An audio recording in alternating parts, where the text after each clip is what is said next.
My dear students, welcome to the Noble Nest Vijaypura. Already we discussed in a human reproduction, male reproductive system and female reproductive system. My dear students, today we'll discuss a new, important concept, that is gametogenesis. Already we know what exactly the gametogenesis. Gametogenesis, ನಮ್ಗೆ ಗೊತ್ತಿದೆ, the process of formation of gamete.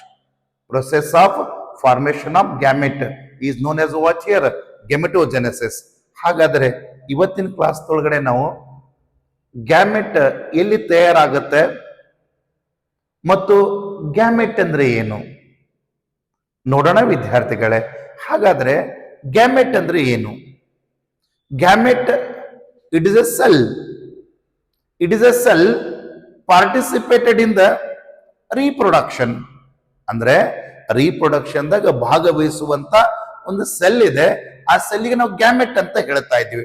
But ಇವತ್ತು ಯಾವ gamete ಅನ್ನ ಅಭ್ಯಾಸ ಮಾಡ್ತೀವಿ ಹೇಳಿ ವಿದ್ಯಾರ್ಥಿಗಳೇ? Okay, human ಅಂದ್ರೆ ಮೇಲ್ ಗ್ಯಾಮೆಟ್ ಮತ್ತು ಫಿಮೇಲ್ ಗ್ಯಾಮೆಟ್ ಅನ್ನ ಓದ್ತೀವಿ.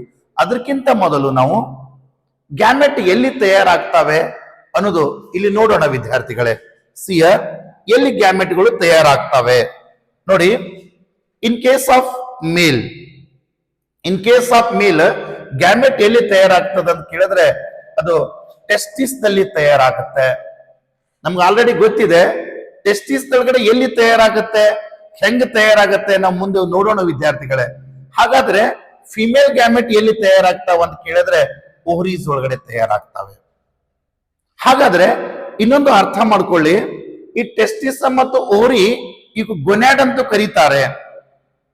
ಟೆಸ್ಟಿಸ್ ಮತ್ತು ಓವರಿಯನ್ನ ಇನ್ನೊಂದು ಹೆಸರು ಕರೀತಾರೆ ಪ್ರೈಮರಿ ಸೆಕ್ಸ್ ಆರ್ಗನ್ಸ್.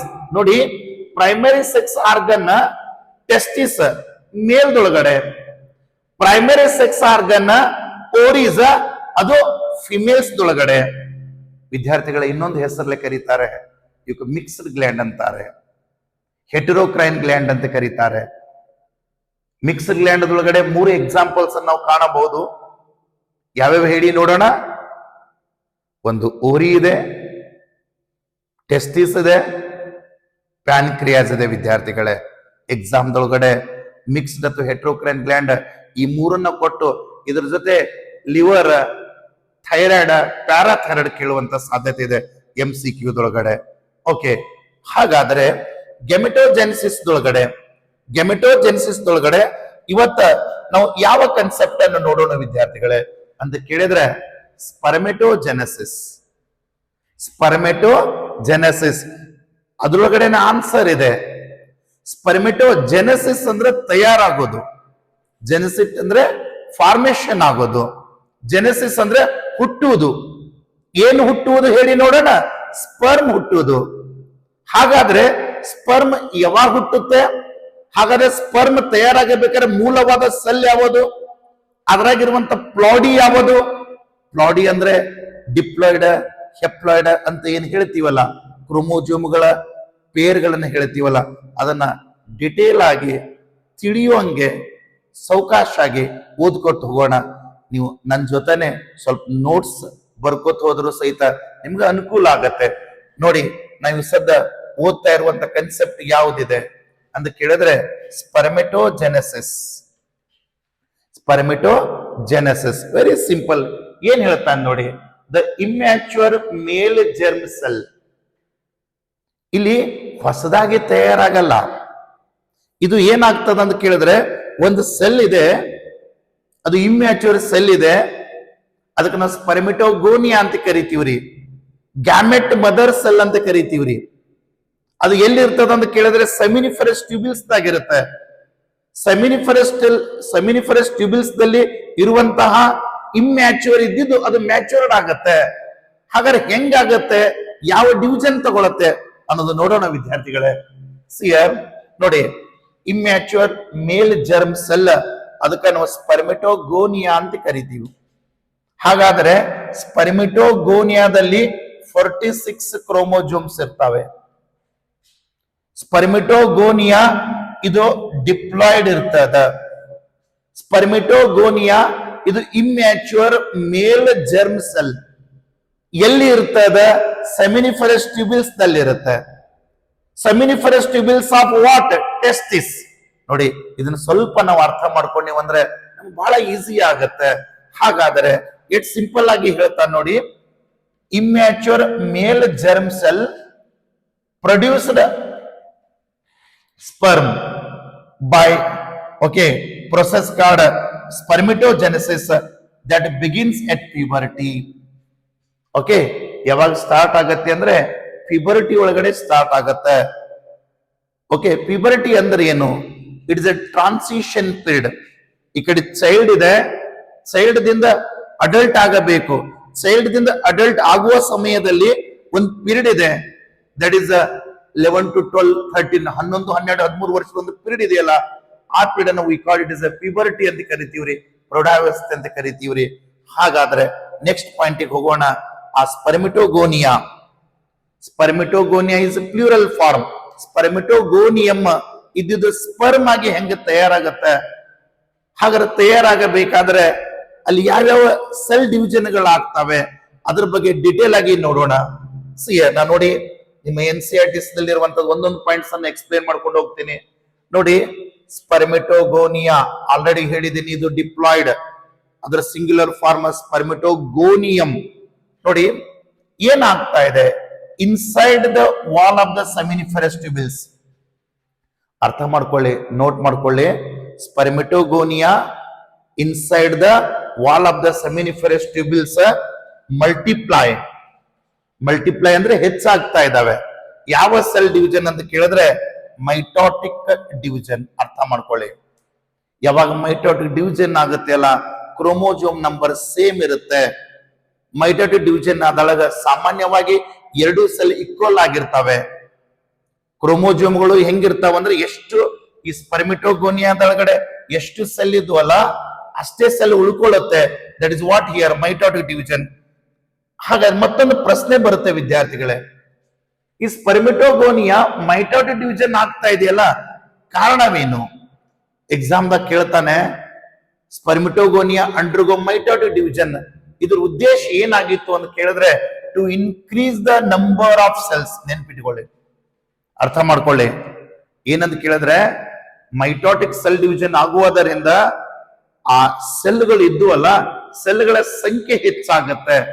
ನಾಳೆ CET ಕ್ವಶನ್ ಪೇಪರ್ ದಾಗ ಕೇಳ್ತಾನೆ, ಸ್ಪರ್ಮಿಟೋಗೋನಿಯಾ ಅಥವಾ ಗೋನಿಯಂ ಏನ್ ಹೇಳ್ತಾ ಇದ್ದೀನಲ್ಲ, ಅದು ಯಾಕೆ ಮೈಟೋಟಿಕ್ ಡಿವಿಷನ್ ಆಗುತ್ತೆ ಅಂತ ಕೇಳಿದ್ರೆ ಬಹಳ ಸಿಂಪಲ್. ನೋಡಿ ಏನಾಗ್ತದ ಅಂತ ಕೇಳಿದ್ರೆ ಇನ್ಕ್ರೀಸ್ ಇನ್ ದ ನಂಬರ್, ಸಂಖ್ಯೆಯಲ್ಲಿ ಹೆಚ್ಚಾಗಬೇಕು. ಸೀಟಾಗಿ ಏನ್ ಮಾಡ್ತಾನ, ಸೈಜ್ ದಲ್ಲಿ ಹೆಚ್ಚಾಗಬೇಕು, ಸೈಜ್ ದಲ್ಲಿ ಕಡಿಮೆ ಆಗಬೇಕು, ಸಂಖ್ಯೆಯಲ್ಲಿ ಹೆಚ್ಚಾಗಬೇಕು, ಸಂಖ್ಯೆಯಲ್ಲಿ ಕಡಿಮೆ ಆಗಬೇಕು. ಅವನೇ ಬರ್ದಿರ್ತಾನೆ ಅಲ್ಲಿ, ಸ್ಪರ್ಮಿಟೋಗೋನಿಯಾ ಅಂಡರ್ಗೋ ಮೈಟೋಟಿಕ್ ಸೆಲ್ ಡಿವಿಷನ್ ಬರೆದು ಕೆಳಗಡೆ 4 ಆನ್ಸರ್ಗಳನ್ನ ಬರ್ದಿರ್ತಾನ. ಅದ್ರಾಗ ನಮ್ಮ ಆನ್ಸರ್ ಏನಾಗಿರಬೇಕು ಹೇಳಿ ನೋಡೋಣ. ಏನಾಗಿರಬೇಕು ಅಂತ ಕೇಳಿದ್ರೆ ಇನ್ಕ್ರೀಸ್ ಇನ್ ದ ನಂಬರ್ ಆಗಿರಬೇಕು. ನಾನು ಮೊದಲೇ ಹೇಳ್ದಂಗೆ ಸ್ಪರ್ಮಿಟೋಗೋನಿಯಂ ಎಷ್ಟು ಕ್ರೋಮೋಜೋಮ್ ಹೊಂದಿದೆ ಹೇಳಿ ನೋಡೋಣ. 46 ಕ್ರೋಮೋಜೋಮ್ ಹೊಂದಿದೆ.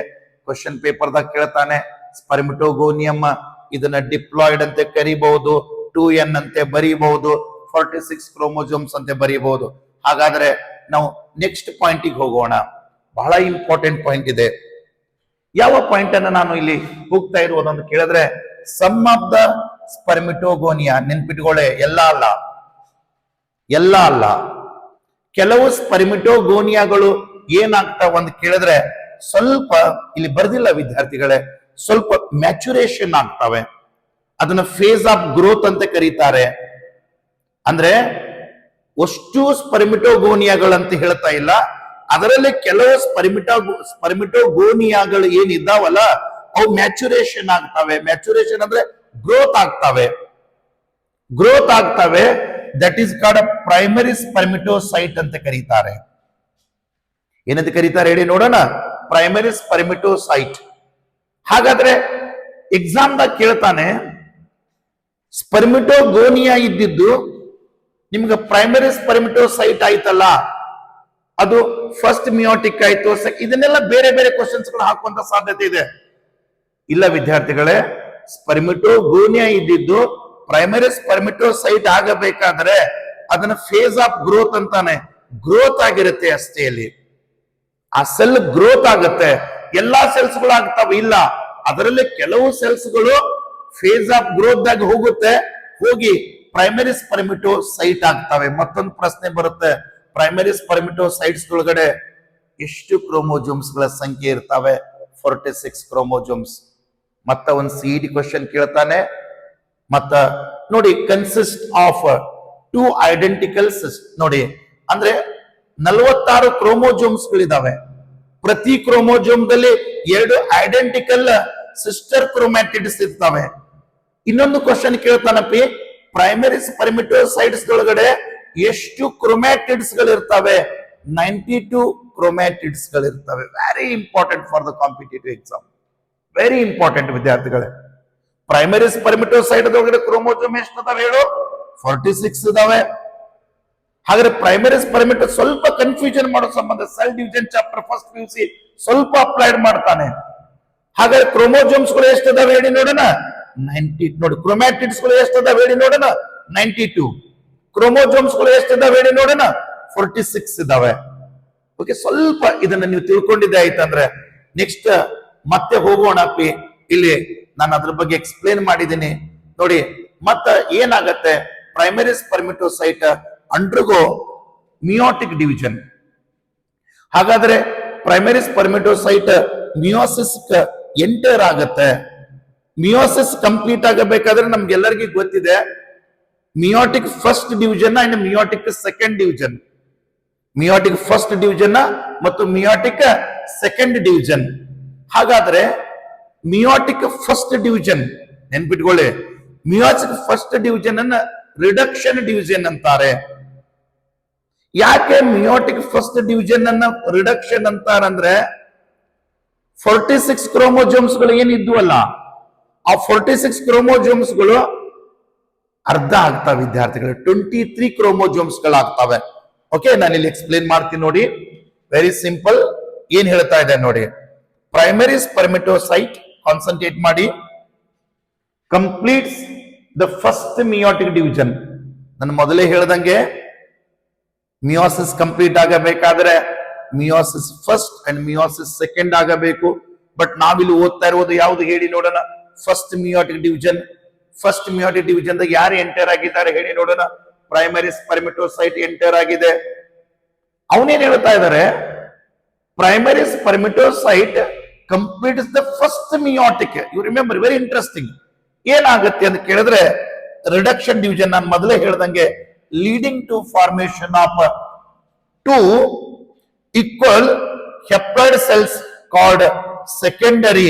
ನೆನ್ಪಿಟ್ಕೊಳ್ಳೆ, ಸೆಕೆಂಡರಿ ಸ್ಪರ್ಮಿಟೋಸೈಟ್ಸ್. ಅರ್ಥ ಆಗ್ತಾ ಇದೆ? ಫಸ್ಟ್ ಮಿಯೋಟಿಕ್ ಡಿವಿಷನ್ ಆಗ್ತಾ ಇದೆ. ಪ್ರೈಮರಿ ಸ್ಪರ್ಮಿಟೋಸೈಟ್ ಡಿವೈಡ್ ಆಗಿ 2 ಈಕ್ವಲ್ ಡಾಟರ್ ಸೆಲ್ಸ್ ಆಗ್ತಾ ಇದೆ. ಅವಕ್ಕೆ ಏನಂತ ಕರೀತಾರೆ ಅಂತ ಕೇಳಿದ್ರೆ secondary spermatocyte. It is very important for competitive exam. ನೆನ್ಪಿಟ್ಕೊಳ್ಳಿ, ಇದು ಬಹಳ ಇಂಪಾರ್ಟೆಂಟ್ ಇದೆ.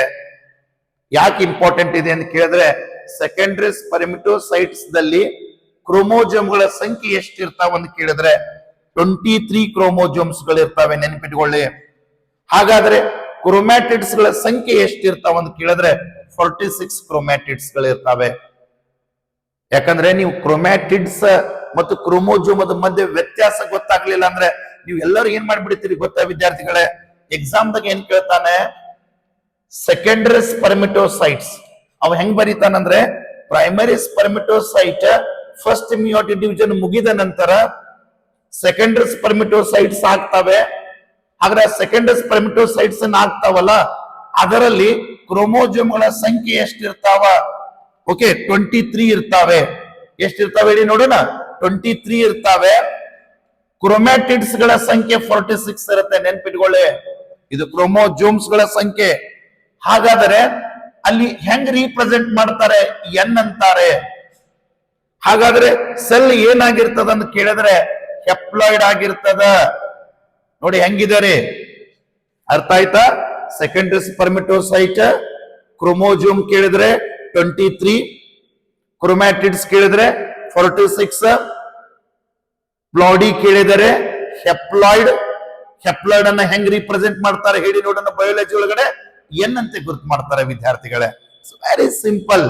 ಓಕೆ, ನಾನು ಆಮೇಲೆ ಒಂದ್ ಸ್ವಲ್ಪ ಸ್ಕಿಮ್ಯಾಟಿಕ್ ರಿಪ್ರೆಸೆಂಟೇಶನ್ ಎಕ್ಸ್ಪ್ಲೈನ್ ಮಾಡ್ತೇನೆ ನಿಮ್ಗೆ. ಇಲ್ಲಿ ಪ್ರೊಸೆಸ್ ಅನ್ನ ಹೇಳ್ತಾ ಇರೋದು. ಮತ್ತ ಪ್ರಶ್ನೆ ಬರುತ್ತೆ, ಸೆಕೆಂಡರಿ ಸ್ಪರ್ಮಿಟೋಸೈಟ್ಸ್.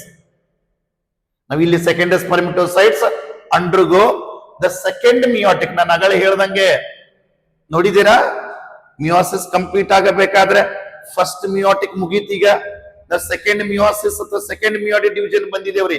ಎಕ್ಸಾಮ್ ದಾಗ ಕೇಳ್ತಾನ, secondary spermatocyte second meiotic division ಆದರೆ ಕ್ರೋಮೋಜೋಮ್ಗಳು ಏನಾಗ್ತವೆ?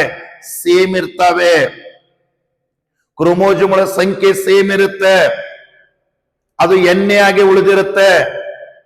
ಅದು ಹೆಪ್ಲಾಯ್ಡ್ ಇರ್ತದ್ರಿ. ಅರ್ಥ ಮಾಡ್ಕೊಳ್ಳಿ. ಎಕ್ಸಾಮ್ ದ ಕನ್ಫ್ಯೂಷನ್ ಮಾಡೋ ಸಂಬಂಧ ಏನ್ ಮಾಡ್ತಾನ ಅಂತ ಕೇಳಿದ್ರೆ, ಸೆಕೆಂಡರಿ ಸ್ಪರ್ಮಿಟೋಸೈಟ್ ದಿಂದ ನೋಡಿ, ಸೆಕೆಂಡರಿ ಸ್ಪರ್ಮಿಟೋಸೈಟ್ ಹೆಂಗ್ ಹೇಳ್ತಂತ, secondary spermatocytes undergo the second meiotic division. Second meiotic division ಅದರಿಂದ ನಮ್ಗೆ ಏನ್ ತಯಾರಾಗ್ತದ ಅಂತ ಕೇಳಿದ್ರೆ ಸ್ಪರ್ಮ್ಯಾಟಿಡ್ಸ್ ಗಳಾಗ್ತವೆ. ಎಕ್ಸಾಮ್ ದಾಗ ಏನ್ ಕೇಳ್ತಾನೆ ವಿದ್ಯಾರ್ಥಿಗಳೇ, ಸೆಕೆಂಡರಿ ನೋಡಿ, ಸೆಕೆಂಡ್ ಮಿಯೋಟಿಕ್ ಡಿವಿಷನ್ ಯಾರಾಗಲ್ಕತ್ತಾರ ಅಂದ್ರೆ ಸೆಕೆಂಡರಿ ಸ್ಪರ್ಮಿಟೋಸೈಟ್ಸ್. ಸೆಕೆಂಡರಿ ಸ್ಪರ್ಮಿಟೋಸೈಟ್ಸ್ ಅವಾಗ ನಮ್ಗೆ ಏನ್ ತಯಾರಾಗ್ತಾವ? ಸ್ಪರ್ಮ್ಯಾಟಿಡ್ಸ್ ಗಳು ತಯಾರಾಗ್ತಾವ. ಸ್ಪರ್ಮ್ಯಾಟಿಡ್ಸ್ ಗಳು ಹೆಂಗಿದಾವೆ? ಹೆಪ್ಲಾಯ್ಡ್ ಇದೆ. ಎಷ್ಟು ಕ್ರೋಮೋಜೋಮ್ ಇದಾವೆ? 23 ಕ್ರೋಮೋಜೋಮ್ಸ್ ಗಳಿದಾವೆ. ಇದನ್ನ ಎದರಿಂದ ಬರೀತಾ ಇದ್ದಾರೆ? ಎನ್ ದಿಂದ ಬರೀತಾ ಇದ್ದಾರೆ. ಹಾಗಾದ್ರೆ ಸೆಕೆಂಡರಿ ಸ್ಪರ್ಮಿಟೋಸೈಡ್ ದಿಂದ ಸ್ಪರ್ಮಿಟಿಡ್ಸ್ ಆಗಬೇಕಾದ್ರೆ ಕ್ರೋಮೋಜೋಮ್ಗಳ ಸಂಖ್ಯೆ ಸೇಮ್ ಇರುತ್ತೆ, ಚೇಂಜ್ ಆಗಲ್ಲ. ಅದೇ ಫಸ್ಟ್ ಮಿಯೋಟಿಕ್ ಡಿವಿಷನ್ ದಲ್ಲಿ ಕ್ರೋಮೋಜೋಮ್ಗಳ ಸಂಖ್ಯೆ ಎಷ್ಟು ಇರ್ತದಲ್ಲ ಅದ್ರ ಅರ್ಧದಷ್ಟಾಗಿತ್ತು. ಅದಕ್ಕೆ ಫಸ್ಟ್ ಮಿಯೋಟಿಕ್ ಡಿವಿಷನ್ ಅನ್ನ ವಿ ಕಾಲ್ಡ್ ರಿಡಕ್ಷನ್ ಡಿವಿಷನ್. ಅರ್ಥ ಆಯ್ತು ವಿದ್ಯಾರ್ಥಿಗಳೇ? ಇಲ್ಲಿ ನಿಮಗೆ ಕ್ವಶನ್ ಪೇಪರ್ ಕ್ವಶನ್ ಕೇಳುವಂತ ಸಾಧ್ಯತೆ ಇದೆ, ನಿಮಗೆ ಇಕ್ಕಟ್ಟಿಗೆ ಸಿಗಿಸುವಂತ ಸಾಧ್ಯತೆ ಇದೆ. ಸ್ವಲ್ಪ ವಿಚಾರ ಮಾಡಿಕೊಂಡು ನಾವಿಲ್ಲಿ ಆನ್ಸರ್ ಗಳನ್ನು ಹೇಳಬೇಕು. ನಾವು ಎಲ್ಲಿಗೆ ಬಂದಿದ್ದೇವೆ ಅಂತ ಕೇಳಿದ್ರೆ ಸ್ಪರ್ಮ್ಯಾಟಿಡ್ಸ್. ಸಿಇಟಿ ಕ್ವಶನ್ ಪೇಪರ್ ದಾಗ ಕೇಳ್ತಾನೆ, ಸೆಕೆಂಡರಿ ಸ್ಪರ್ಮಿಟೋಸೈಟ್ ಯಾವ ಡಿವಿಷನ್ ಆಗಿ ಸ್ಪರ್ಮ್ಯಾಟಿಡ್ಸ್ ಆಗತ್ತೆ? ಮೈಟೋಟಿಕ್ ಆಗುತ್ತೋ, ಫಸ್ಟ್ ಮಿಯೋಟಿಕ್ ಆಗುತ್ತೋ, ಸೆಕೆಂಡ್ ಮಿಯೋಟಿಕ್ ಆಗುತ್ತೋ, ಫಸ್ಟ್ ಅಂಡ್ ಸೆಕೆಂಡ್ ಮಿಯೋಟಿಕ್ ಆಗುತ್ತೋ? ವಿದ್ಯಾರ್ಥಿಗಳೇ, ಆನ್ಸರ್ ಸೆಕೆಂಡ್ ಮಿಯೋಟಿಕ್ ಡಿವಿಷನ್ ಇದೆ. ನಾವೆಲ್ಲ ಏನ್ ಮಾಡ್ತೀವಿ ಗೊತ್ತಾ? ನಾವ್ ಏನ್ ಮಾಡ್ತೀವಿ ಅಂತ ಕೇಳಿದ್ರೆ ಏನೋ ಕ್ವಶನ್ ಕೇಳ್ತಾನಂತೇಳಿ ಏನು ಕ್ವಶನ್ ಇರಲ್ಲ. ಸ್ವಲ್ಪ ಕೂಲ್ ಆಗಿ ಇದರಿಂದ ಏನು ತಯಾರಾಗಿದೆ, ತಯಾರಾಗಬೇಕಾದ್ರೆ ಯಾವ ಡಿವಿಷನ್ ಆಯಿತು? ಸೆಕೆಂಡ್ ಮಿಯೋಟಿಕ್ ಡಿವಿಷನ್ ಆಗಿದೆ. ಹೌದು, ಸೆಕೆಂಡ್ ಮಿಯೋಟಿಕ್ ಡಿವಿಷನ್ ಆದರೆ ಕ್ರೋಮೋಜೋಮ್ಗಳ ಸಂಖ್ಯೆಯಲ್ಲಿ ಏನಾದರೂ ಏರುಪೇರು ಆದ್ರೂ ಇಲ್ಲ. ಹಿಂಗ ಒಂದೊಂದು ಲೈನ್ ಅನ್ನ ಅರ್ಥ ಮಾಡ್ಕೊತ ಹೋಗ್ಬೇಕು ವಿದ್ಯಾರ್ಥಿಗಳೇ.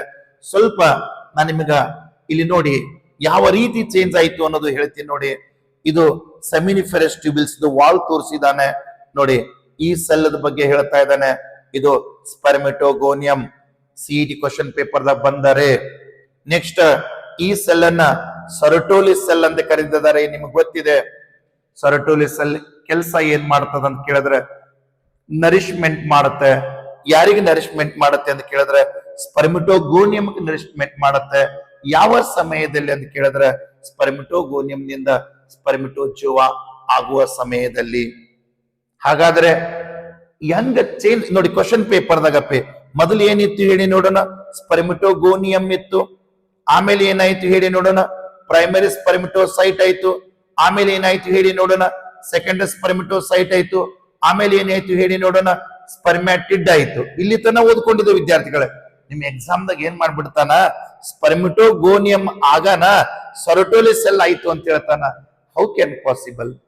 ಹೌ ಕ್ಯಾನ್ ಪಾಸಿಬಲ್ ಅಂದ್ರೆ ಸ್ಪರ್ಮಿಟೋಗೋನಿಯಂ ದಿಂದ ಏನಾಗಿ ಕನ್ವರ್ಟ್ ಆಗ್ತದ ಅಂದ್ರೆ ಪ್ರೈಮರಿ ಸ್ಪರ್ಮಿಟೋಸೈಟ್. ವಿದ್ಯಾರ್ಥಿಗಳೇ, ಕ್ವಶನ್ ನೋಡೋಣ. ಇಲ್ಲಿ ಸುಮ್ಮನೆ ಇಷ್ಟೊತ್ತನ ಓದಿದ್ದನ್ನ ಒಂದ್ಸಲ ರಿವಿಷನ್ ಮಾಡಿದ್ರೆ ಸ್ಪರ್ಮಿಟೋಗೋನಿಯಂ ದಿಂದ ಪ್ರೈಮರಿ ಸ್ಪರ್ಮಿಟೋಸೈಟ್ ಆಯ್ತಲ್ಲ, ಹೆಂಗಾಯ್ತು? ಹೆಂಗಾಯ್ತು ಅಂತ ಕೇಳಿದ್ರೆ ಏನಿಲ್ಲ, ಅದು ಕಂಟಿನ್ಯೂಸ್ ಆಗಿ ಮೈಟೋಟಿಕ್ ಡಿವಿಷನ್ ಆಗ್ತಾ ಇತ್ತು. ಯಾಕೆ ಅಂತ ಕೇಳಿದ್ರೆ ಅದರ ಸಂಖ್ಯೆಗಳನ್ನು ಹೆಚ್ಚು ಮಾಡಬೇಕಾಗಿತ್ತು. ಆ ಹೆಚ್ಚು ಮಾಡಿರುವಂತ ಸೆಲ್ಲಿನಲ್ಲಿ ಕೆಲವು ಸೆಲ್ಸ್ಗಳು ಏನಾದ್ರು ಹೇಳಿ ನೋಡೋಣ ತನ್ನಲ್ಲೇ ತಾನು ಕೆಲವು ಬದಲಾವಣೆಗಳನ್ನು ಮಾಡಿಕೊಂಡು ತನ್ನ ಸೈಜ್ ಅನ್ನು ಹೆಚ್ಚು ಮಾಡ್ಕೋತಾವಲ್ಲ, that is called phase of growth ಅಂತ ಕರೀತಾರೆ. ಅದಕ್ಕೆ ನಾವು ಏನಂತ ಕರೆದೀವಿ ಅಂತ ಕೇಳಿದ್ರೆ ಪ್ರೈಮರಿ ಸ್ಪರ್ಮಿಟೋಸೈಟ್ ಅಂತ ಕರೆದೀವ್ರಿ. ಪ್ರೈಮರಿ ಸ್ಪರ್ಮಿಟೋಸೈಟ್ ದಿಂದ ಸೆಕೆಂಡರಿ ಆಯ್ತು, ಪ್ರೈಮರಿದಿಂದ ಸೆಕೆಂಡರಿ ಆಗ್ತಾ ಇದೆ. ಯಾವ ಸೆಲ್ ಡಿವಿಷನ್ ಆಯ್ತು ಅಂತ ಕೇಳಿದ್ರೆ ಫಸ್ಟ್ ಮಿಯೋಟಿಕ್ ಡಿವಿಷನ್ ಆಯ್ತು. ಹಾಗಾದರೆ ಫಸ್ಟ್ ಮಿಯೋಟಿಕ್ ಡಿವಿಷನ್ ಆಗುವ ಸಮಯದಲ್ಲಿ ಏನಾಯ್ತು ಅಂತ ಕೇಳಿದ್ರೆ ಇಲ್ಲಿ 46 ಕ್ರೋಮೋಜೋಮ್ಸ್ ಗಳಿದ್ವಲ್ಲ, ಅವು 23 ಕ್ರೋಮೋಜೋಮ್ಸ್ ಗಳಾದವು. ಹಾಗಾದ್ರೆ ಈ ಸೆಕೆಂಡರಿ ಸ್ಪರ್ಮಿಟೋಸೈಟ್ ಇದ್ದಿದ್ದು ಏನಾಯ್ತು ಅಂತ ಕೇಳಿದ್ರೆ ಸ್ಪರ್ಮ್ಯಾಟಿಡ್ ಆಯ್ತು. ವಿದ್ಯಾರ್ಥಿಗಳೇ, ಅಲ್ಲಿ ಏನಾಯ್ತು ಅಂತ ಕೇಳಿದ್ರೆ ಸೆಕೆಂಡ್ ಮಿಯೋಟಿಕ್ ಡಿವಿಷನ್ ಆಯ್ತು. ನೆನ್ಪಿಟ್ಕೊಳ್ಳಿ, ಅಲ್ಲಿ ಕ್ರೋಮೋಜೋಮ್ಗಳ ಸಂಖ್ಯೆ ಚೇಂಜ್ ಆಗಿಲ್ಲ, ಅದೇ ರೀತಿನೇ ಕ್ರೋಮೋಜೋಮ್ಗಳ ಸಂಖ್ಯೆ ಉಳಿದು. ಓಕೆ, ನೆಕ್ಸ್ಟ್ ಇನ್ನ ಸ್ಪರ್ಮ್ಯಾಟಿಡ್ ದಿಂದ, ಓಕೆ, ಸ್ಪರ್ಮ್ಯಾಟಿಡ್ ದಿಂದ ಏನು ತಯಾರಾಗ್ತಾ ಇದಾವೆ ನೋಡೋಣ. ಸ್ಪರ್ಮ್ಯಾಟಿಡ್ ದಿಂದ ಅರ್ಥ ಮಾಡ್ಕೊಳ್ಳೋಣ. ಇಲ್ಲಿ ನೋಡಿ, ಸ್ಪರ್ಮ್ಯಾಟಿಡ್ಸ್ ಆರ್ ಟ್ರಾನ್ಸ್ಫಾರ್ಮ್ ಇಂಟು, ಅಂದ್ರೆ ಅರ್ಥ ಆಗ್ತಾ ನಾನು ಮೊದಲೇ ಹೇಳಿದ್ದ ಜೆನೆಸಿಸ್ ಅಂದ್ರೆ ಹುಟ್ಟುವುದು ಕರೆಕ್ಟ್ ಇದೆ, ಹುಟ್ಟುವುದರ ಜೊತೆ ಮಾರ್ಪಾಡಾಗ್ತಾ ಇದೆ. ನೋಡಿ, ಸ್ಪರ್ಮ್ಯಾಟಿಡ್ಸ್ ಟ್ರಾನ್ಸ್ಫಾರ್ಮ್ ಇಂಟು ಅಥವಾ ಟ್ರಾನ್ಸ್ಫಾರ್ಮೇಶನ್ ಪ್ರೋಸೆಸ್ ಆಗ್ತಾ ಇದೆ, ಸ್ಪರ್ಮೆಟೋಜೋವಾ ಆಗ್ತಾ ಇದೆ. That process is called what? Spermiogenesis is a very very very important. ನೋಡಿ, ಎಕ್ಸಾಮ್ ದೊಳಗಡೆ ಕ್ವಶನ್ ಕೇಳ್ತಾನೆ, ಸ್ಪರ್ಮೆಟೋಜೆನೆಸಿಸ್ ಬೇರೆ, ಸ್ಪರ್ಮಿಯೋಜೆನೆಸಿಸ್ ಬೇರೆ. ಸ್ಪರ್ಮಿಯೋ ನೆನ್ಪಿಟ್ಕೊಳ್ಳಿ ವಿದ್ಯಾರ್ಥಿಗಳೇ, ಸ್ಪರ್ಮಿಯೋ ಜೆನೆಸಿಸ್ ಅಂದ್ರೆ ಏನಂದ್ರೆ ಸ್ಪರ್ಮ್ಯಾಟಿಡ್ ಇದ್ದಿದ್ದು, ಇದು ಇಮ್ಯಾಚೂರ್ ಸೆಲ್ ವಿದ್ಯಾರ್ಥಿಗಳೇ. ಸ್ಪರ್ಮ್ಯಾಟಿಡ್ ಇದ್ದಿದ್ದು ಸ್ಪರ್ಮಿಟೋಜೋವಾ ಅಥವಾ ಸ್ಪರ್ಮ್ ಆಗಿ ಕನ್ವರ್ಟ್ ಆಗ್ತದಲ್ಲ, ಆ ಪ್ರೊಸೆಸ್ ಏನಂತ ಕರೀತಾರೆ ಅಂದ್ರೆ ಸ್ಪರ್ಮಿಯೋಜೆನೆಸಿಸ್ ಅಂತ ಕರೀತಾರೆ. ಹಾಗಾದ್ರೆ ಸ್ಪರ್ಮಿಯೋಜೆನೆಸಿಸ್ ಅಂದ್ರೆ ಇಲ್ಲಿ ಕಂಪ್ಲೀಟ್ ಆಗತ್ತೆ, ಸ್ಪರ್ಮ್ ತಯಾರಾಗತ್ತೆ. ಸ್ಪರ್ಮ್ ತಯಾರಾಗತ್ತೆ. ಆ ತಯಾರಾಗಿರುವಂತ ಸ್ಪರ್ಮ ಇನ್ನ ಆ ಸೆಮಿನಿಫೆರಸ್ ಟ್ಯೂಬ್ಯೂಲ್ಸ್ ಇಂದ ಹೊರಗಡೆ ಬರಬೇಕಲ್ಲ, ಆ ಪ್ರೊಸೆಸ್ ಏನಂತ ಕರೀತಾರೆ ಅಂತ ಕೇಳಿದ್ರೆ ನೋಡೋಣ. ಹೆಂಗ್ ಹೇಳ್ತಾ ನೋಡಿ, ಸ್ಪರ್ಮಿಯೇಷನ್, ಮತ್ತೊಂದು ಶಬ್ದ ಬಂತು ಇಲ್ಲಿ, ಸ್ಪರ್ಮಿಯೇಷನ್. ನೋಡಿ ಹೆಂಗ್ ಕ್ವಶನ್ಸ್ ಕೇಳ್ತಾನೆ, ಸ್ಪರ್ಮಿಯೋಜೆನೆಸಿಸ್ ಬೇರೆ, ಸ್ಪರ್ಮಿಯೇಷನ್ ಬೇರೆ, ಸ್ಪರ್ಮೆಟೋಜೆನೆಸಿಸ್ ಬೇರೆ. ಸ್ವಲ್ಪ ಇವನೇ ಕ್ವಶನ್ಸ್ ಅನ್ನ MCQ ಕ್ವಶನ್ ಪೇಪರ್ ಕೇಳಬಹುದು ವಿದ್ಯಾರ್ಥಿಗಳೇ. ಸಿಯ ನೋಡಿ ಹೆಂಗ್ ಹೇಳ್ತಾ ನೋಡು, ಸ್ಪರ್ಮಿಯೇಷನ್ ಅಂದ್ರೆ ಏನು? ಆಫ್ಟರ್ ಸ್ಪರ್ಮಿಯೋಜೆನೆಸಿಸ್ ಅಂದ್ರೆ ಸ್ಪರ್ಮ್ಯಾಟಿಡ್ ದಿಂದ ಮ್ಯಾಚೂರ್ಡ್ ಸ್ಪರ್ಮ್ ಆದ ನಂತರ ನೋಡಿ ಏನಾಗುತ್ತೆ, sperm heads become embedded in the Sertoli cells.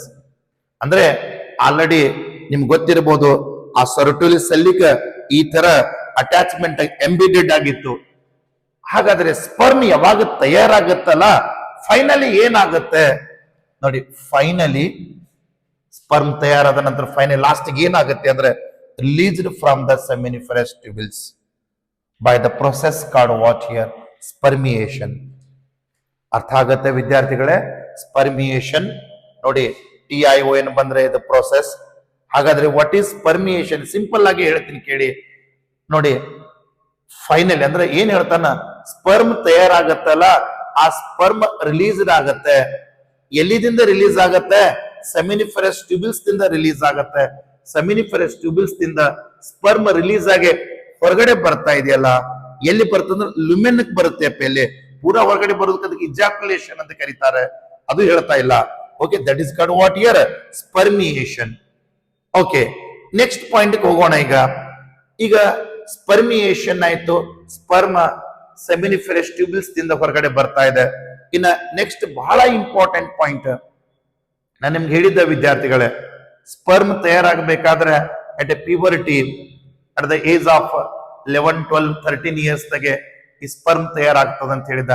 ಯಾಕೆ ಆ ಸಮಯದಲ್ಲೇ ಸ್ಪರ್ಮ್ ತಯಾರಾಗತ್ತೆ ಅಂತ ಕೇಳಿದಾಗ, ಅಟ್ ಪ್ಯೂಬರಿಟಿ ಟೈಮ್ ದೊಳಗಡೆ ಈ hormonal changes ಗಳಾಗ್ತವೆ.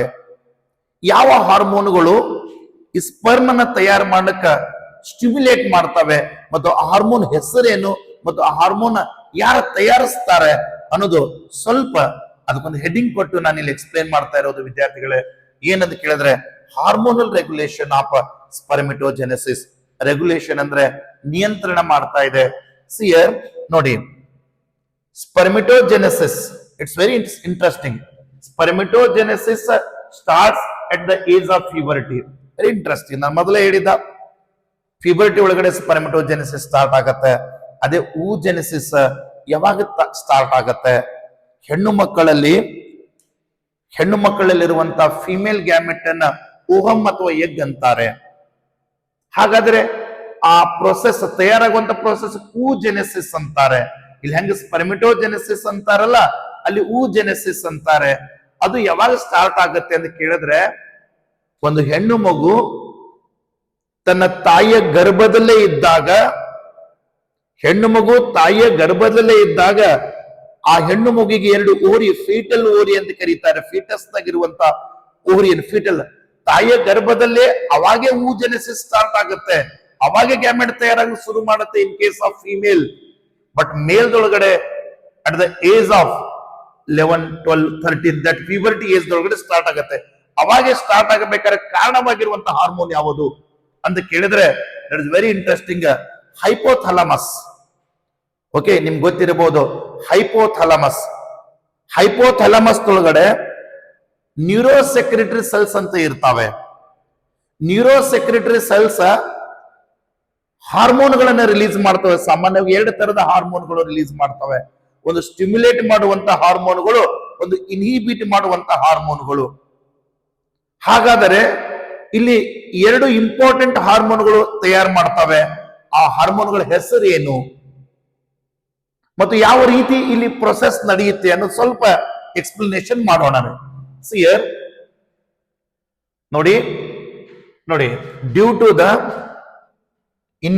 significant increase secretion of gonadotropin releasing hormone. ನೋಡಿ, GnRH ನೆನ್ಪಿಟ್ಕೊಳ್ಳಿ.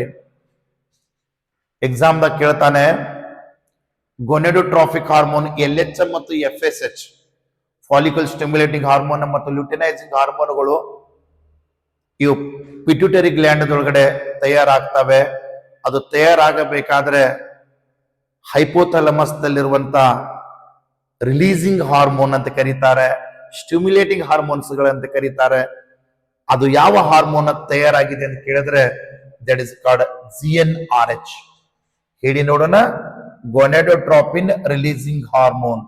ಓಕೆ, ಇದು ನನಗೆ CET ಅಥವಾ MCQ ಕ್ವಶನ್ ಪೇಪರ್ ದಾಗ ಬರಬಹುದು. GnRH ಹೇಳಿ ನೋಡೋಣ. CET ಕ್ವಶನ್ ಪೇಪರ್ ದೊಳಗಡೆ ಹೈಪೋಥಾಲಮಸ್ ಅಟ್ ಪ್ಯೂಬರ್ಟಿ ಸ್ಪರ್ಮೆಟೋಜೆನೆಸಿಸ್ ಸಹಾಯ ಮಾಡ್ಲಿಕ್ಕೆ ರೆಡಿ ಆಗಿರುವಂತ ಹಾರ್ಮೋನ್ ಹೆಸರೇನು? GnRH, gonadotropin releasing hormone. ನಾನು ಮೊದಲೇ ಹೇಳಿದ್ದ, ರಿಲೀಸ್ ಮಾಡ್ಲಿಕ್ಕೆ ಹೆಲ್ಪ್ ಮಾಡುವಂತ ಹಾರ್ಮೋನ್ಗಳು ಮತ್ತು ಇನ್ಹಿಬಿಟ್ ಮಾಡುವಂತ ಹಾರ್ಮೋನ್ಗಳು. ನಾನು ಎಂಡೋಕ್ರೈನ್ ಸಿಸ್ಟಮ್ ಬರುತ್ತೆ ಫಸ್ಟ್ PUC ಒಳಗಡೆ. ಓಕೆ, ಹೇಳಿ ನೋಡೋಣ, ಇನ್ನೊಂದ್ಸಲ ನೋಡ್ಕೊಳ್ಳಿ. ಏನ್ ಹೇಳ್ತಾ ಇದ್ದಾನೆ? ಪ್ಯೂಬರ್ಟಿ ಸಮಯದಲ್ಲಿ significant increase in the secretion of gonadotropin releasing hormone, that is called GnRH. ಹಾಗಾದ್ರೆ GnRH ಇನ್ಕ್ರೀಸ್ ಆಯ್ತು. ಹೇಳ್ತಾ ನೋಡಿ, ಇಫ್ ಯು ರಿಕಾಲ್ ಅಂದ್ರೆ ನೀನ್ ಫಸ್ಟ್ ಇಯರ್ ರಿಕಾಲ್ ಮಾಡ್ಕೊ ಅಂತ ಹೇಳ್ತಾ ಇದ್ದಾನೆ. Hypothalamic hormone increase the level of GnRH acts the anterior pituitary gland. ನಾನು ಮೊದಲೇ ಹೇಳಿದ್ದ, ಈ GnRH ಹಾರ್ಮೋನ್ ತಯಾರು ಮಾಡ್ತಾ ಇರೋದು ಹೈಪೋಥಾಲಮಸ್ ದಲ್ಲಿರುವಂತಹ ಸೆಲ್ಸ್ ಗಳ ಹೆಸರೇನು? ನ್ಯೂರೋಸೆಕ್ರೆಟರಿ ಸೆಲ್ಸ್ ಗಳಿಂದ GnRH ರಿಲೀಸ್ ಆಗತ್ತೆ. ರಿಲೀಸ್ ಆಗಿ ಎಂಟೀರಿಯರ್ ಪಿಟ್ಯೂಟರಿ ಗ್ಲ್ಯಾಂಡ್ ಗೆ ಸ್ಟಿಮ್ಯುಲೇಟ್ ಆಗತ್ತೆ, ಪ್ರಚೋದಿಸ್ತದ. ಅಲ್ಲಿಂದ 2 ಹಾರ್ಮೋನ್ಗಳು ರಿಲೀಸ್ ಆಗ್ತವೆ. ಆ ಹಾರ್ಮೋನ್ಗಳು ಯಾವ್ಯಾವ ಅನ್ನೋದು ನೋಡೋಣ. ಸಿಯರ್ ಲ್ಯೂಟಿನೈಸಿಂಗ್ ಹಾರ್ಮೋನ್, ನೆನ್ಪಿಟ್ಕೊಳ್ಳೋ ವಿದ್ಯಾರ್ಥಿಗಳೇ. ಲ್ಯೂಟಿನೈಸಿಂಗ್ ಹಾರ್ಮೋನ್ ಸಾಮಾನ್ಯವಾಗಿ LH ಹಾರ್ಮೋನ್ ಅಂತ ಕರೀತಾರೆ. ಇನ್ನೊಂದು ಫಾಲಿಕಲ್ ಸ್ಟಿಮ್ಯುಲೇಟಿಂಗ್ ಹಾರ್ಮೋನ್. ಅರ್ಥ ಆಯ್ತು ವಿದ್ಯಾರ್ಥಿಗಳೇ? LH ಮತ್ತು FSH ಇವು ತಯಾರು ಮಾಡಿದವರು ಯಾರು? Pituitary gland. ತಯಾರು ಮಾಡಿ ಸುಮ್ಮ ಇಟ್ಕೊಂಡು ಕುಂತಿಂತದು. ಯಾವಾಗ ಹೈಪೋಥಾಲಮಸ್ GnRH ರಿಲೀಸ್ ಮಾಡ್ತದಲ್ಲ, ಅವಾಗ ಆ ಹಾರ್ಮೋನ್ ಪಿಟ್ಯೂಟರಿ ಗ್ಲ್ಯಾಂಡಿಗೆ ಹೋಗಿ ಸ್ಟಿಮ್ಯುಲೇಟ್ ಮಾಡ್ತದ. ಸ್ಟಿಮ್ಯುಲೇಟ್ ಮಾಡಿದಾಗ ಅದರಿಂದ ಹೊರಗಡೆ ಬರುವಂತ ಹಾರ್ಮೋನ್ಗಳು ಯಾವ್ಯಾವು? LH ಮತ್ತು FSH. ಇವಕ್ಕ ಗೋನೆಡೋಟ್ರೋಫಿಕ್ ಹಾರ್ಮೋನ್ಸ್ ಅಂತಾರೆ, ಗೋನೆಡೋಟ್ರೋಫಿನ್ಸ್ ಅಂತ ಕರೀತಾರೆ. ಯಾಕೆ ಗೋನೆಡೋಟ್ರೋಫಿನ್ಸ್ ಅಂತ ಕರೀತಾರ ಅಂತ ಕೇಳಿದ್ದೆ ಆಯ್ತಂದ್ರೆ, ಇವು ಗೊನ್ಯಾಡನ್ನ ಸ್ಟಿಮ್ಯುಲೇಟ್ ಮಾಡ್ತವೆ. ವಿನೋ ಟೆಸ್ಟಿಸ್ ಅನ್ನ ನಾವು ಗೊನ್ಯಾಡ್ ಅಂತ ಕರಿತೀವ್ರಿ. ಟೆಸ್ಟಿಸ್ ದಲ್ಲಿರುವಂತಹ ಸೆಲ್ಸ್ ಗಳನ್ನ ಸ್ಟಿಮ್ಯುಲೇಟ್ ಮಾಡುತ್ತೆ. ಹಾಗಾದ್ರೆ LH ಮತ್ತು FSH ಟೆಸ್ಟಿಸ್ ದಲ್ಲಿರುವಂತ ಯಾವ ಸೆಲ್ಸ್ಗೆ ಸ್ಟಿಮ್ಯುಲೇಟ್ ಮಾಡುತ್ತೆ? ವಿದ್ಯಾರ್ಥಿಗಳೇ, ನಾವು ಒಂದೊಂದು ಇಂಟರ್ ಕನೆಕ್ಟ್ ಮಾಡ್ಕೋತ ಹೋಗಿದ್ದೆ ಆಯ್ತಂದ್ರೆ ನೋಡೋಣ ವಿದ್ಯಾರ್ಥಿಗಳೇ. ವೆರಿ ಸಿಂಪಲ್, ವೆರಿ ನೋಡಿ. LH ಯಾರನ್ನ ಸ್ಟಿಮ್ಯುಲೇಟ್ ನೋಡಿ ವಿದ್ಯಾರ್ಥಿಗಳು, ಹೆಂಗ್ ನೆನ್ಪಿಡ್ಕೋಬೇಕು? ಇಲ್ಲಿ ಎಲ್ಲಿದೆ, ಇಲ್ಲಿ ಎಲ್ಲಿದೆ? L ಫಾರ್ L ನಮ್ಗೆ ಗೊತ್ತಿದೆ. ಇಂಟೆಸ್ಟಿಸೆಲ್ ಸ್ಪೇಸ್ ಅಂತ ಓದಿದ್ದೇವೆ ಹಿಂದಿನ ಕ್ಲಾಸ್ ಒಳಗಡೆ. ಲೆಡಿಕ್ ಸೆಲ್ಸ್ ಅಥವಾ ಇಂಟೆಸ್ಟಿಸಿಯಲ್ ಸೆಲ್ಸ್. ಸಿಡಿ ಎಕ್ಸಾಮ್ ದಾಗ ಕೇಳ್ತಾನೆ ವಿದ್ಯಾರ್ಥಿಗಳೇ, ಲೆಡಿಕ್ ಸೆಲ್ಸ್ ಯಾವ ಹಾರ್ಮೋನ್ ತಯಾರು ಮಾಡ್ತದ ಹೇಳಿ ನೋಡೋಣ? ಎಂಡ್ರೋಜೆನ್ಸ್ ತಯಾರು ಮಾಡುತ್ತೆ. ಅದನ್ನು ಎಂಡ್ರೋಜೆನ್ಸ್ ತಯಾರು ಮಾಡಿ ಸುಮ್ ಕೂತಿರುತ್ತೆ. ಬಟ್ ಯಾವಾಗ ಎಂಡ್ರೋಜೆನ್ಸ್ ಗಳು ಹೊರಗಡೆ ಬರ್ತಾವ ಅಂತ ಕೇಳಿದ್ರೆ, ಯಾವಾಗ ಎಂಡ್ರೋಜೆನ್ಸ್ ರಕ್ತಕ್ಕೆ ಹೋಗ್ತಾವೆ, ಯಾವಾಗ ಸೆಕ್ರೆಟ್ ಆಗ್ತಾವೆ, ಯಾವಾಗ ರಿಲೀಸ್ ಆಗ್ತಾವ ಅಂತ ಕೇಳಿದ್ರೆ LH ಬಂದು ಹೇಳಬೇಕು, ಲೆಡಿಕ್ ಸೆಲ್ಸ್ ಹೇಳಬೇಕು. ಏನಂತ ಹೇಳಬೇಕು? ಆ ಹುಡುಗ ಪ್ಯೂಬರ್ಟಿ ಏಜ್ ಬಂದಿದ್ದಾನೆ, ನೀ ಲೆಡಿಕ್ ಸೆಲ್ಸ್ ಎಂಡ್ರೋಜೆನ್ಸ್ ಅನ್ನ ತಯಾರು ಮಾಡು, ಅಥವಾ ತಯಾರಾಗಿರುವಂತ ಎಂಡ್ರೋಜೆನ್ಸ್ ಅನ್ನ ರಿಲೀಸ್ ಮಾಡು ಅಂತ ಹೇಳುವಂತ ಹಾರ್ಮೋನ್ ಯಾವುದು? LH. ನಾಳೆ ಸಿಇಟಿ ಕೇಳ್ತಾನಪ್ಪಿ, LH ಯಾವ ಸೆಲ್ಸ್ ಸ್ಟಿಮ್ಯುಲೇಟ್ ಮಾಡುತ್ತೆ? ವೆರಿ ಸಿಂಪಲ್, ನಾನು ಅದನ್ನೇ ಹೇಳ್ತೀನಿ. ಎಲ್ಲಿಗೆ ಕನೆಕ್ಟ್ ಕೊಡಿ. L ಲೆಡಿಕ್ಸ್ ನೋಡಿ ಹೆಂಗಿದೆ, luteinizing hormone Leydig's. L into L ಇಷ್ಟು ಗೊತ್ತಾದ್ರೆ ಸಾಕು, ಮುಂದಿನ ಈಜಿ ಆಗತ್ತೆ ವಿದ್ಯಾರ್ಥಿಗಳೇ. Okay, stimulate the synthesis and secretion of androgens, in turn stimulate the. ಹಾಗಾದ್ರೆ ಮತ್ತೊಂದು ಪ್ರಶ್ನೆ ಬಹಳ ಇಂಟ್ರೆಸ್ಟಿಂಗ್ ಇದೆ. ಈ ಎಂಡ್ರೋಜನ್ ಯಾರಿಗೆ ಸ್ಟಿಮ್ಯುಲೇಟ್ ಮಾಡುತ್ತೆ ಅಂತ ಕೇಳಿದ್ರೆ ಸ್ಪರ್ಮಿಟೋಜೆನೆಸಿಸ್. ಯಾರಿಗೆ ಹೇಳಿ ನೋಡೋಣ? ಸ್ಪರ್ಮಿಟೋಜೆನೆಸಿಸ್ ಹೇಳಿ ನೋಡೋಣ. LH ಇದು ಹಾರ್ಮೋನ್ ಇದೆ, ಅದು ಲೆಡಿಕ್ ಸೆಲ್ಸ್ ಸ್ಟಿಮ್ಯುಲೇಟ್ ಮಾಡ್ತು, ಅದರಿಂದ ಎಂಡ್ರೋಜೆನ್ಸ್ ಗಳು ರಿಲೀಸ್ ಆದ ಹಾರ್ಮೋನ್. ಇದನ್ನ hormone males steroidal hormone, sex hormones ಅಂತ ಕರಿತೀವಿ ನೋಡು. ಹಾಗಾದ್ರೆ ಸ್ಪರ್ಮಿಟೋಜೆನೆಸಿಸ್ ಪ್ರೋಸೆಸ್ ಸ್ಟಾರ್ಟ್ ಆಯ್ತು. ಹಾಗಾದ್ರೆ ಇನ್ನು ಮತ್ತೊಂದು ಸೆಲ್ ಹೇಳಿದ್ದೇವಲ್ಲ, ಗೊನೆಡೋಟ್ರೋಫಿನ್ಸ್ ಗಳು, LH ಮತ್ತು FSH ಗೊನೆಡೋಟ್ರಾಫಿಕ್ ಅಂತ ಹೇಳಿದ್ದೇವಲ್ಲ. ಇನ್ನು FSH ಕೆಲಸ ಏನು? ನಾಳೆ ಎಕ್ಸಾಮ್ ದಾಗ ಕೇಳಬಹುದಲ್ಲ. ಹೌದು ಸರ್, ನೀವು ಗೊನೆಡೋಟ್ರಾಫಿಕ್ ಹಾರ್ಮೋನ್ಸ್ ಇನ್ನೊಂದು ಹೇಳಿದಿರಲ್ಲ. ಹೌದು ಹೇಳಿದ್ದೆವು, FSH. ಹಾಗಾದ್ರೆ ಆ FSH ಟೆಸ್ಟಿಸ್ ದಲ್ಲಿರುವಂತ ಯಾವ ಸೆಲ್ ಅನ್ನು ಸ್ಟಿಮ್ಯುಲೇಟ್ ಮಾಡುತ್ತೆ? ಆ ಸೆಲ್ ಸ್ಟಿಮ್ಯುಲೇಟ್ ಮಾಡಿದಾಗ ಅದರಿಂದ ಆಗುವಂತಹ ಲಾಭ ಏನು ಅಂತ ಕೇಳಿದ್ರೆ, FSH acts the Sertoli cell ವಿದ್ಯಾರ್ಥಿಗಳೇ. How interesting. LH leading cells, FSH Sertoli cells. How interesting the point is there. ನೀನಂತೀಯ ಸರ್, Sertoli cells ಗೆ ಸ್ಟಿಮ್ಯುಲೇಟ್ ಮಾಡಿದ್ರೆ ಏನ್ ಹೆಲ್ಪ್ ಆಗುತ್ತೆ? ಏನ್ ಹೆಲ್ಪ್ ಆಗುತ್ತೆ ಅಂತ ಕೇಳಿ ಬಹಳ ಇಂಪಾರ್ಟೆಂಟ್. ಇದು ಸ್ಪರ್ಮಿಯೋಜೆನೆಸಿಸ್ ಹೆಲ್ಪ್ ಆಗುತ್ತೆ. Already we know that what exact the meaning of spermiogenesis. Spermatid ಇತ್ತಲ್ಲ ಪಿ, ಸ್ಪರ್ಮೆಟಿಡ್ ಇದ್ದಿದ್ದು ಸ್ಪರ್ಮಿಟೋಜೋ ಆಗಬೇಕು. ಸ್ಪರ್ಮೆಟಿಡ್ ಇದ್ದ ಸ್ಪರ್ಮಿಟೋಜೋ ಆಗುವ ಸಮಯದಲ್ಲಿ ಬದಲಾವಣೆಗಳೇನಾಗ್ತಾ ಇದಾವೆ, ಅದಕ್ಕೆ ಸ್ಪರ್ಮಿಯೋಜೆನೆಸಿಸ್ ಅಂತ ಕರಿತಾ ಇದೆಯಾ? ಹಾಗಾದ್ರೆ ನಾಳೆ ಸಿಇಟಿ ಕೇಳ್ತಾನ, ಸ್ಪರ್ಮಿಯೋಜೆನೆಸಿಸ್ ಆಗಬೇಕಾದರೆ ಯಾವ ಹಾರ್ಮೋನ್ ಸಹಕಾರ ಮಾಡುತ್ತೆ, ಯಾವ ಹಾರ್ಮೋನ್ ಆ ಪ್ರೋಸೆಸ್ ಅನುಕೂಲ ಮಾಡುತ್ತೆ? Exact FSH. ಅರ್ಥ ಆಯ್ತು ವಿದ್ಯಾರ್ಥಿಗಳೇ? ಫಾಲಿಕಲ್ ಸ್ಟಿಮ್ಯುಲೇಟಿಂಗ್ ಹಾರ್ಮೋನ್ ಯಾವ ಸೆಲ್ ಹೇಳಿ ನೋಡೋಣ? ಸೆರಟೋಲಿ ಸೆಲ್. ಹಾಗಾದ್ರೆ ಸೆರಟೋಲಿ ಸೆಲ್ ಸ್ಟಿಮ್ಯುಲೇಟ್ ಮಾಡಿದ್ದಾಯ್ತಂದ್ರೆ ಯಾವ ಪ್ರೋಸೆಸ್ ಅನುಕೂಲ ಆಗ್ತಾ ಇದೆ? ಸ್ಪರ್ಮಿಯೋಜೆನೆಸಿಸ್. ಯಾವ್ದು ಹೇಳಿ ನೋಡೋಣ? ಸ್ಪರ್ಮಿಯೋಜೆನೆಸಿಸ್ ಅನುಕೂಲ ಆಗತ್ತೆ. ಓಕೆ, ಈಗ ನಾವು ಒಂದ್ ಸ್ವಲ್ಪ ಇದನ್ನ ರಿವೈಂಡ್ ಮಾಡಿ ನೋಡಿದಾಯ್ತಂದ್ರೆ, ಸ್ವಲ್ಪ ಇದನ್ನ ಅರ್ಥ ಮಾಡಿಕೊಂಡು ಒಂದೇ ಮಿನಿಟ್ದೊಳಗಡೆ ಮುಗಿಸ್ಬೇಕು ಅಂದ್ರೆ ಏನು ಮಾಡಬಹುದು ನೋಡೋಣ ವಿದ್ಯಾರ್ಥಿಗಳೇ. ಬಹಳ ಸಿಂಪಲ್ ಇದೆ, ಇದ್ರಾಗ ಎಕ್ಸ್ಟ್ರಾ ನಾವು ಏನ್ ಹೇಳಬೇಕಾಗಿಲ್ಲ. ನೋಡಿ, ನಾನು ನಿಮ್ಗ ಸ್ವಲ್ಪ ಪ್ಲೇಸ್ ತಗೊಂಡು ನಾನು ಎಕ್ಸ್ಪ್ಲನೇಷನ್ ತಗೋತೀನಿ ನೋಡಿ. ಸಿಯರ್ ಇಲ್ಲಿ ತಗೋತೀನಿ ನೋಡಿ, ಇಲ್ಲಿ ಓಕೆ, ನಾನು ಇಲ್ಲಿ ತಗೋತೀನಿ ನೋಡಿ. ಬಹಳ ಸಿಂಪಲ್, ನಾನು ನಿಮ್ಗೆ ಒಂದೊಂದು ಕ್ವಶನ್ ಕೇಳ್ಕೊತ ಹೋಗ್ತೀನಿ. ಓದ್ತಾ ಇರುವಂತ ಪ್ರೊಸೆಸ್ ಯಾವುದು? ಸ್ಪರ್ಮೆಟೋಜೆನೆಸಿಸ್. ಕ್ಲಿಯರ್? ಹಾಗಾದ್ರೆ ಸ್ಪರ್ಮೆಟೋಜೆನೆಸಿಸ್ ಅಂದ್ರೆ ಏನು? ನೀವು ಅಂತೀರಿ the process of formation of immatured okay male germ cell, ಇದು ಸ್ಪರ್ಮೆಟೋಜೋ ಆಗುತ್ತೆ sir. Okay, clear the point. ಹಾಗಾದ್ರೆ ಈ ಪ್ರೊಸೆಸ್ ಎಲ್ಲಿ ನಡೆಯುತ್ತೆ ಸರ್? ಸೆಮಿನಿಫರಸ್ ಟ್ಯೂಬ್ಯೂಲ್ಸ್ ದಾಗ ನಡೆಯುತ್ತೆ. ಯಾವ ಸಮಯದಲ್ಲಿ ನಡೆಯುತ್ತೆ ಸರ್? ಅಟ್ ಪ್ಯೂಬರ್ಟಿ ಒಳಗಡೆ ನಡೆಯುತ್ತೆ. ಸರ್ ಹೆಂಗ್ ನಡೀತದೆ ಹೇಳಿ ನೋಡೋಣ.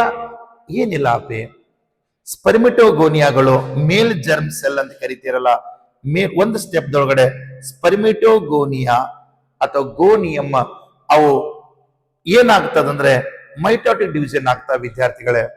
ಯಾಕೆ ಮೈಟೋಟಿಕ್ ಡಿವಿಷನ್ ಆಗ್ತಾವ ಅಂತ ಕೇಳಿದ್ರೆ ವೆರಿ ಸಿಂಪಲ್, ಅವುಗಳ ಸಂಖ್ಯೆ ಹೆಚ್ಚು ಮಾಡಬೇಕು. ಸ್ಪರ್ಮ್ ಸಂಖ್ಯೆ ಯಾಕೆ ಹೆಚ್ಚಾಗಬೇಕು ನಾನು ಮುಂದೆ ಎಕ್ಸ್ಪ್ಲೇನ್ ಮಾಡ್ತೀನಿ ಅಪ್ಪಿ. ಹೆಚ್ಚಾಗಬೇಕು, ಹೆಚ್ಚಾಗಿರುವಂತ ಸಂಖ್ಯೆಯಲ್ಲಿ ಕೆಲವು ಏನ್ ಮಾಡ್ತಾವ ಅಂತ ಕೇಳಿದ್ರೆ ತನ್ನಲ್ಲಿ ತಾನು ಮಾರ್ಪಾಡು ಮಾಡಿಕೊಂಡು ಒಂದು ಫೇಸ್ ಆಫ್ ಗ್ರೋತಿಗೆ ಹೋಗಿ ಅದು ಸ್ವಲ್ಪ ಗ್ರೋತ್ ತನ್ನ ಸೈಜ್ ಅನ್ನು ಹೆಚ್ಚು ಮಾಡ್ಕೊಳ್ಳುತ್ತೆ. ಅದಕ್ಕೆ ಪ್ರೈಮರಿ ಸ್ಪರ್ಮಿಟೋಸೈಟ್ ಅಂತ ಕರಿತೀವಿ. ಪ್ರೈಮರಿ ಸ್ಪರ್ಮಿಟೋಸೈಟ್ ಒಳಗಡೆ 46 ಕ್ರೋಮೋಜೋಮ್ಸ್ ಇರ್ತಾವೆ. ಇಲ್ಲಿನೂ ಸಹಿತ 46 ಇರ್ತಾವೆ. ಇದನ್ನೂ ಸಹಿತ ಡಿಪ್ಲಾಯ್ಡ್ ಆಗಿದೆ, ಇದನ್ನು ಡಿಪ್ಲಾಯ್ಡ್ ಆಗಿದೆ. ಇನ್ನ ಪ್ರೈಮರಿ ಸ್ಪರ್ಮಿಟೋಸೈಟ್ ಇದ್ದಿದ್ದು ಫಸ್ಟ್ ಮಿಯೋಟಿಕ್ ಡಿವಿಷನ್ ಆಗತ್ತೆ ವಿದ್ಯಾರ್ಥಿಗಳೇ. ಫಸ್ಟ್ ಮಿಯೋಟಿಕ್ ಡಿವಿಷನ್ ಆಯ್ತು ಅಂದ್ರೆ ಅದು ಸೆಕೆಂಡ್ ಸ್ಪರ್ಮಿಟೋಸೈಟ್ ಆಗತ್ತೆ. ಸೆಕೆಂಡ್ ಸ್ಪರ್ಮಿಟೋಸೈಟ್ ಏನಾಗುತ್ತೆ ಅಲ್ಲ, ಅವಾಗ 46 ಇದ್ದಿದ್ದು 23 ಕ್ರೋಮೋಜೋಮ್ಸ್ ಗಳಾಗ್ತವೆ.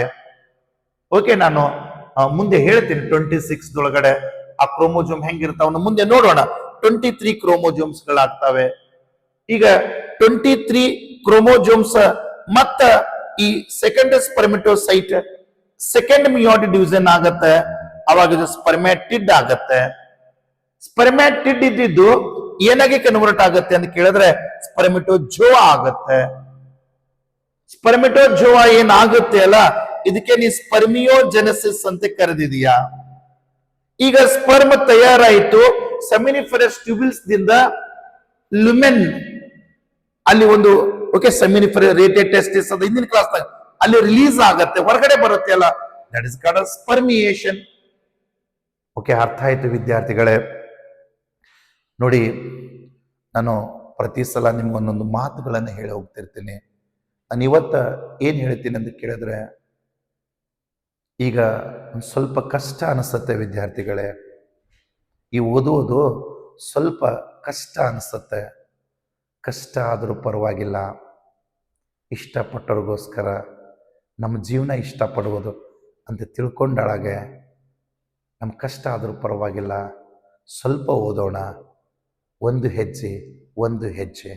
ನಾವು ಯಾವಾಗಲೂ ಊರು ಸಮೀಪ ಬಂದಾಳಾಗೆ ನಾವು ಬೇಜಾರು ಮಾಡ್ಕೋಬಾರ್ದು. ಯಾಕಂತ ಕೇಳಿದ್ರೆ 18 ಓವರ್ ಮುಗಿದ್ರ ಪ್ಲೇ ಆ 2 ಓವರ್ ಬಹಳ ಇಂಪಾರ್ಟೆಂಟ್ ಆಗಿರುತ್ತೆ. 12ನೇ 12th ಕ್ಲಾಸ್ದೊಳಗಡೆ ಇಲ್ಲಿ ತನಕ ಓದ್ಕೊಂಡ್ ಬಂದಿದ್ದೀರಿ. ಇನ್ನು ಉಳಿದಿದ್ದೆ 2 ತಿಂಗಳಿದೆ. ಈ 2 ತಿಂಗಳು ಏನಾದರೂ ಬೇಜಾರು ಮಾಡ್ಕೊಂಡಿದ್ದೆ ಆಯ್ತಂದ್ರೆ ನಾವು ಏನು ಕನಸು ಕಟ್ಕೊಂಡು ಬಂದಿದ್ದೇವಲ್ಲ, ನಿಮ್ಮ ಬ್ಯಾಗ್ದೊಳಗಡೆ ನಿಮ್ಮ ತಂದೆ ತಾಯಿ ಕನಸು ಇಟ್ಟುಕೊಂಡು ಹಳ್ಳಿಯಿಂದ ಬಂದಿದ್ರಲ್ಲ ವಿದ್ಯಾರ್ಥಿಗಳೇ, ಆ ಕನಸು ನನಸು ಮಾಡಬೇಕಲ್ವಾ? ಆ ಕನಸು ನನಸು ಮಾಡಬೇಕಂದ್ರೆ ನಾವು ಕಷ್ಟ ಅಂತ ಹೇಳಿ ಹಿಂದೆ ಕೂತಿದ್ದೆ ಆಯ್ತಂದ್ರೆ ಹೇಗೆ ನಮ್ಮ ಬದುಕು ಸಾಧನೆ ಕಡೆ ತಗೊಂಡು ಹೋಗ್ಲಿಕ್ಕೆ ಸಾಧ್ಯ ಇದೆ ಹೇಳಿ ನೋಡೋಣ. ಹಾಗಾದರೆ ಕಷ್ಟ ಅಂತ ಅನ್ನೋಕ್ಕಿಂತ ಮೊದಲು ಇದೇನು ಕಷ್ಟ ಅಂತೇಳಿ ವಿಚಾರ ಮಾಡು. ಯಾಕಂತ ಕೇಳಿದ್ರೆ ನಿಮ್ಮ ಮನೆಯ ಕಷ್ಟ, ನಿಮ್ಮ ಮನೆಯ ಸಮಸ್ಯೆ, ನಿಮ್ಮ ಮನೆಯ ತೊಂದರೆ, ನಿಮ್ಮ ಮನೆಯ ಅಪಮಾನ, ನಿಮ್ಮ ತಂದೆ ತಾಯಿಗಿರುವಂಥ ಕಷ್ಟ, ಅವ್ರು ಪಡುವಂಥ ಕಷ್ಟ, ಅದನ್ನೆಲ್ಲ ವಿಚಾರ ಮಾಡಿದರೆ ನೀನೇನು ಕಷ್ಟ ಅನಿಸಲ್ಲ ವಿದ್ಯಾರ್ಥಿಗಳೇ. ಸ್ವಲ್ಪ ಸಮಾಧಾನ ಕುಂತು ನನಗೋಸ್ಕರ ಯಾರು ಕಷ್ಟಪಡ್ತಾ ಇದ್ದಾರಲ್ಲ ಅವ್ರಿಗೋಸ್ಕರ ನಾನು ಯಾಕೆ ಒಂದು ಸ್ಟೆಪ್ ತಗೊಂಡು ಈ ವರ್ಷ ಓದಬಾರ್ದು ಅಂತೇಳಿ ವಿಚಾರ ಮಾಡು. ನಿನ್ನ ಬದುಕು ಹಸನಾಗ್ತದೆ, ಸ್ವಚ್ಛ ಆಗತ್ತೆ. ಎದರಿಂದ ಅಂತ ಕೇಳಿದ್ರೆ ಜ್ಞಾನದ ಬೆಳಕಿನಿಂದ. ಎದರಿಂದ ಅಂತ ಕೇಳಿದ್ರೆ ಈ ಬಡತನ ಅನ್ನೋದಿತ್ತಲ್ಲ, ಅದನ್ನು ಹೋಗಿಸಲಾಗುವಂಥ ಬೆಳಕು ಅದು. ಏನು ನಿನ್ನ ಮನೆಯೊಳಗಡೆ ನಿನ್ನ ತಂದೆ ತಾಯಿಗೆ ಇವತ್ತು ಮರ್ಯಾದೆ ಕೊಡ್ತಾ ಇಲ್ಲ ಅಂತೇನು ನಿನ್ನ ನೋವಾಗಿತ್ತಲ್ಲ, ಆ ನೋವಿಗೆ ಮದ್ದು ಇವಾಗೇನು ಪಡ್ತಾ ಇದೆಯಲ್ಲ ಕಷ್ಟ, ಆ ಕಷ್ಟ ಅದಕ್ಕೆ ಔಷಧಿ ಆಗಬೇಕು ವಿದ್ಯಾರ್ಥಿಗಳೇ. ಕೈ ಮುಗಿದು ಕೇಳ್ಕೊತೀನಿ ವಿದ್ಯಾರ್ಥಿಗಳೇ, ಕಷ್ಟ ಅಂತಲ್ಲ, ನಿಮ್ಮ ತಂದೆ ತಾಯಿಗಳು ಅಥವಾ ಏನು ಓದಿಸ್ತಾ ಇದ್ದೀವಲ್ಲ ನಾವೆಲ್ಲರೂ, ಅದ್ರ ಮುಂದೆ ನಮ್ಮ ಕಷ್ಟ ಕಷ್ಟನೇ ಅಲ್ಲ ವಿದ್ಯಾರ್ಥಿಗಳೇ. ಹೋಗಿ ಬರ್ತೀನಿ ವಿದ್ಯಾರ್ಥಿಗಳೇ. ನಮಸ್ಕಾರ. Okay, thank you.